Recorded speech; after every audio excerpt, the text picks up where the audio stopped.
जय हिंद, वंदे मातरम। स्वागत है आप सभी का आपके अपने चैनल बीएससी एमबीए शिवम में। और मैं शिवम दुबे आपका बहुत बहुत स्वागत करता हूं।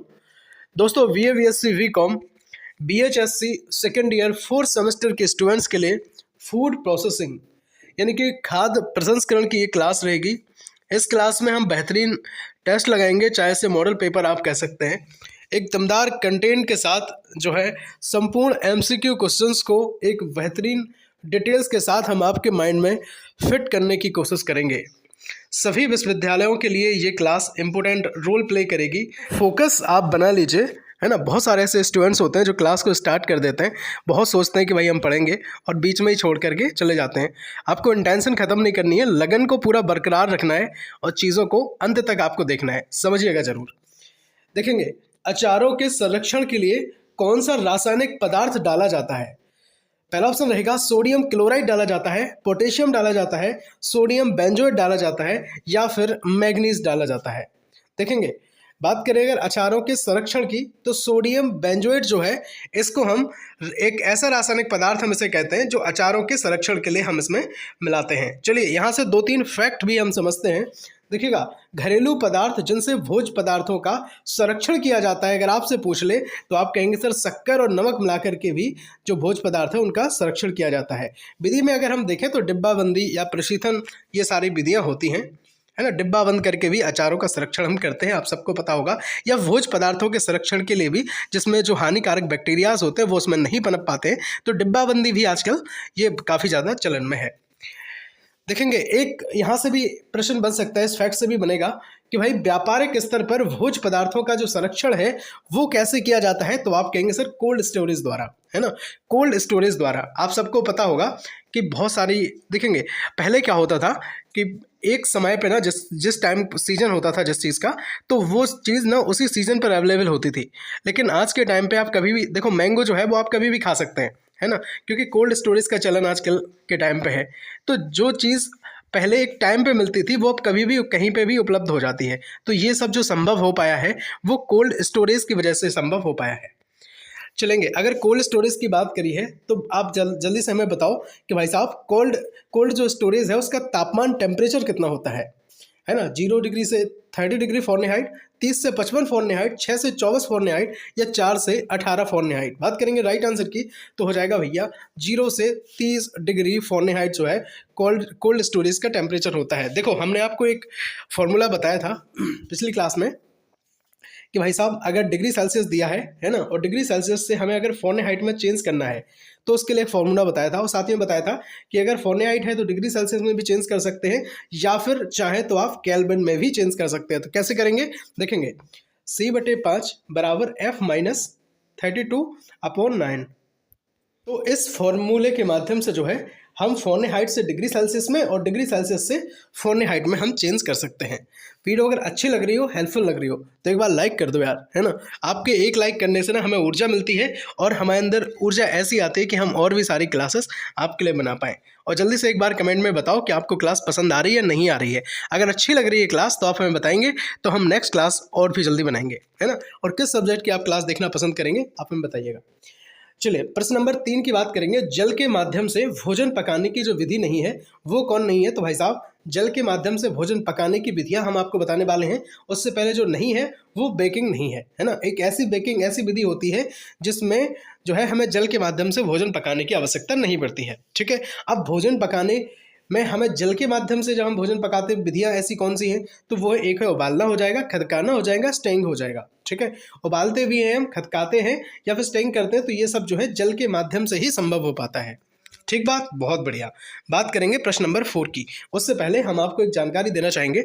अपने परिवार BSc MS Shivam study platform पर आपके मेजर या फिर माइनर सब्जेक्ट की बहुत सारी क्लासेस अवेलेबल है, ठीक है। फूड प्रोसेसिंग की अगर हम बात करें, जो आप देख रहे हैं सारी क्लासेस लगभग अवेलेबल हैं। प्लेलिस्ट पहले से बनी हुई है, आप चेक करें, ठीक है।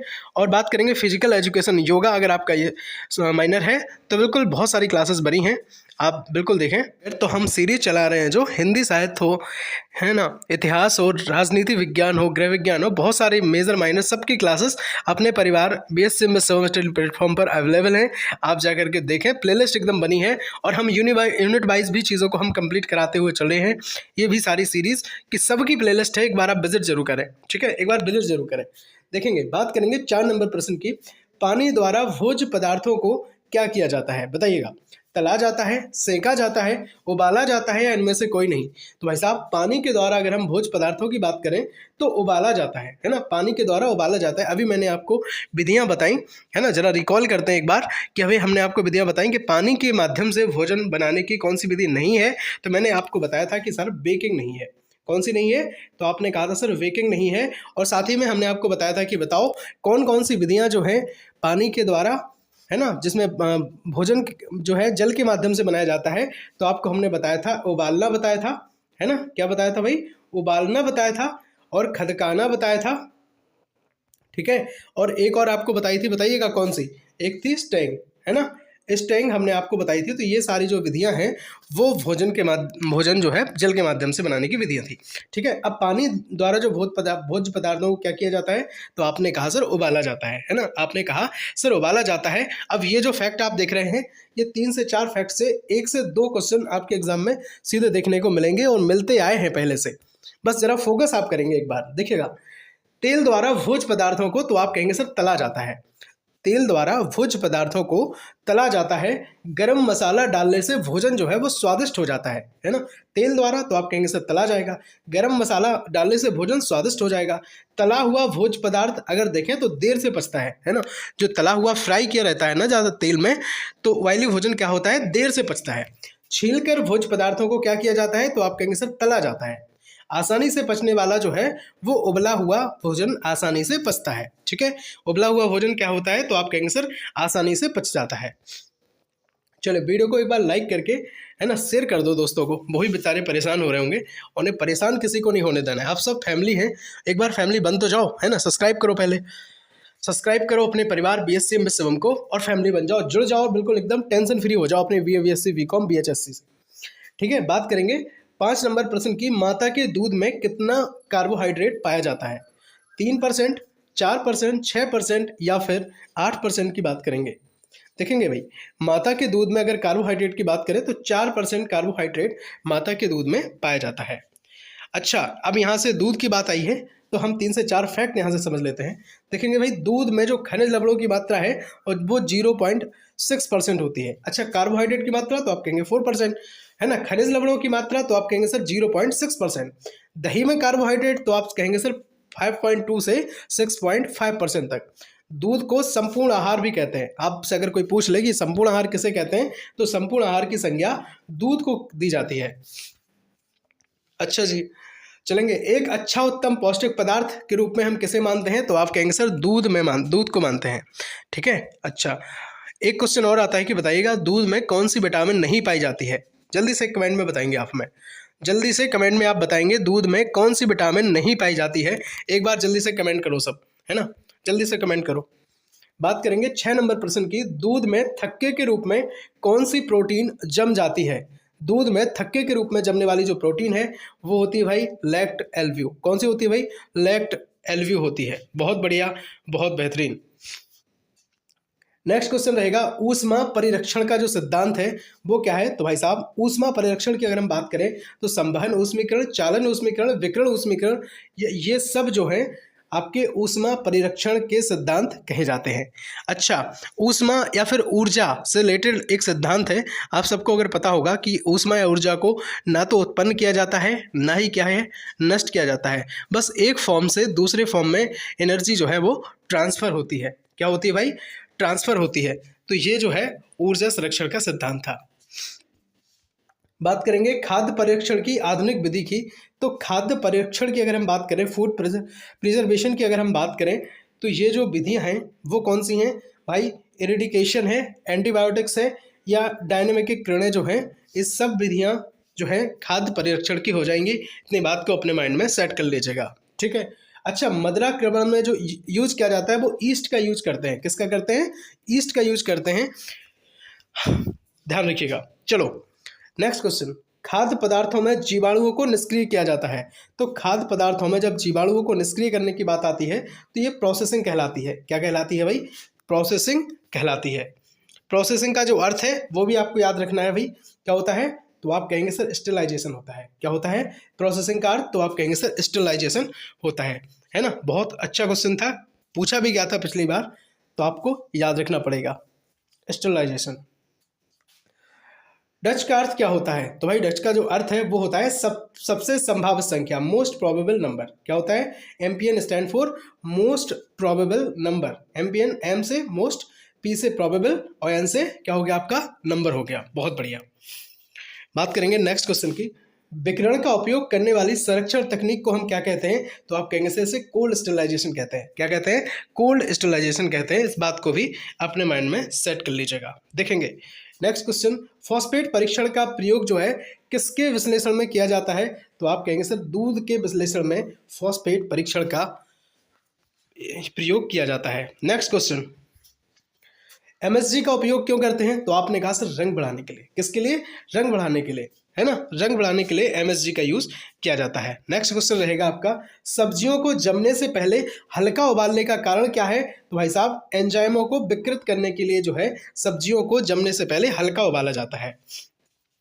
एएफडी आपसे पूछ सकते हैं, है ना। एमपीएन अभी मैंने आपको बताया था मोस्ट प्रोबेबल नंबर। इसी तरह से एएफडी जो है इसका भी आप याद रखेंगे, एक्सेलरेट फ्रीजिंग ड्राइंग, है ना। एक्सेलरेट फ्रीजिंग ड्राइंग, हिंदी में इसे कहें तो तुरंत फ्रीज सुखाने को हम क्या कहते हैं? एएफडी वगैरह कहते हैं। ध्यान रखना ये सुखाने से रिलेटेड है, किसी चीज़ को ड्राई करने से रिलेटेड था, ठीक है। डिवाइस भोजन के नमूने की गंध की अगर बात करें और स्वाद को पता लगाने में मदद करता है, तो ऐसी कौन सी डिवाइस है जो भोजन के नमूने की गंध और स्वाद को पता लगाने के लिए मदद करता है? तो इलेक्ट्रॉनिक नाक उसे हम कहते हैं। क्या कहते हैं भाई? इलेक्ट्रॉनिक नोज हम उसे कहते हैं। ध्यान रखेंगे। नेक्स्ट क्वेश्चन, अचार को उपचारित करने में मुख्यतः प्रयोग किया जाता है। तो भाई साहब अचार को उपचारित करने में प्रयोग हम नमक का करते हैं। बताओ, पानी का, तेल का, दूध का तो नहीं करते ना। ऐसा तो है नहीं अचार में दूध डाला जाता है। चलिए, तेल भी यूज होता है, लेकिन उपचारित की अगर यहाँ पे बात आई है तो नमक का यूज यहाँ पे होता है, ठीक है। चलेंगे नेक्स्ट क्वेश्चन रहेगा आपका, साबर कार्ट से अगर हम क्वेश्चन देखें, साबर कार्ट में प्रयोग किया जाता है तो भाई साहब पत्ता गोभी जो है वो यूज़ हम इसमें करते हैं। बहुत बढ़िया, बहुत बेहतरीन। बात करेंगे फूड प्रोसेसिंग की, बहुत सारी क्लासेस हमने आपको पहले से उपलब्ध कराई हैं, एक बार जरूर देखेंगे, है ना। काफ़ी सारी क्लासेस पहले से उपलब्ध कराई थी, अंत्योदय अन्नपूर्णा योजना से, राशन कार्ड से, है ना, Agmark, ISO hallmark से प्रश्न थे, खाद्य सुरक्षा अधिनियम, जितने भी सारे पूरा सिलेबस है एकदम निचोड़ हमने आपको दिया था। प्लेलिस्ट एकदम बनी हुई है ना, एक बार आप जरूर देखें। बाकी टेलीग्राम चैनल से जुड़ जाएं, जो भी इन्फॉर्मेशन देनी होती है, पीडीएफ हमें आपको प्रोवाइड करानी होती है तो हम कराते हैं। टेलीग्राम चैनल की भी लिंक इस वीडियो के डिस्क्रिप्शन बॉक्स में आपको मिल जाएगी। फिजिकल एजुकेशन इन योगा की भी बहुत सारी क्लासेस हमने आपको दी हैं, भर के क्वेश्चन उसमें हैं, है ना, जाकर के जरूर देखें। बात करेंगे आपके जो मेजर सब्जेक्ट हैं, जैसे कि हिंदी अनुवाद, हिंदी साहित्य की अगर हम बात करें, 4th सेमेस्टर के स्टूडेंट्स के लिए मात्र एक वीडियो में भी कंप्लीट कराई थी और बहुत सारी क्लासेस को यूनिट वाइज भी हमने बनाया है, आप जाकर के जरूर देखें। हिंदी साहित्य की बहुत सारी क्लासेस अवेलेबल हैं, या फिर हिस्ट्री की बात करें तो हिस्ट्री की भी काफ़ी सारी क्लास अवेलेबल हैं। राजनीति विज्ञान हो, है ना, या फिर बात करें आपका एनसीसी अगर है, या इतिहास है आपका, है ना, गृह विज्ञान आपका सब्जेक्ट है, तो सारे सब्जेक्ट को हम एक बेहतरीन अंदाज में पढ़ाने की कोशिश करते हैं और अच्छा कंटेंट हम आपको देने की कोशिश करते हैं जो आपके काम आए और सीधे सीधे क्वेश्चन आपके एग्जाम में आपको देखने को मिल जाए, ठीक है। मेरा छोटा सा प्रयास रहता है कि भाई साहब आप जो काम कर रहे हैं या फिर अपना समय आप दे रहे हैं, तो भाई साहब आपका समय सार्थक सिद्ध हो, है ना। और ऐसा नहीं कि आप मतलब कुछ भी देखें, नहीं भाई, जो भी आप देख रहे हैं वो आपके लिए हेल्पफुल हो, है ना, चीज़ें आपके एग्जाम में आए, ताकि देखो कचरा नहीं बनाना है सब कुछ, है ना। गुणवत्तापूर्ण शिक्षा की अगर बात करते हैं तो भाई कहीं ना कहीं आपको ऐसी चीज़ आपको प्रोवाइड कराएंगे ना जो आपके लिए हित में होगी, जो आपको एग्जाम टाइम पे आपकी मदद करेगी, ठीक है। नोट्स अपने प्रॉपर मेंटेन जरूर करते रहिएगा। बताइएगा क्लास आपको कैसे लगी। नेक्स्ट क्लास जो है आप किस सब्जेक्ट की देखना पसंद करेंगे, है ना, और सब्सक्राइब करके आप हमसे जुड़ सकते हैं। और सारी क्लासेस को जितनी एकदम प्लेलिस्ट बनी है, 10-10, 15-15 मिनट की क्लासेस हैं, आराम से देख डालो, है ना, और एकदम टेंशन फ्री हो जाओ अपने एग्जाम को लेके, ठीक है। 1 से 2 दिन में आप एक विषय को निपटा सकते हैं आराम से। मिलते हैं अगली वीडियो में, तब तक के लिए जय हिंद, वंदे मातरम, भारत माता की जय, हर हर महादेव।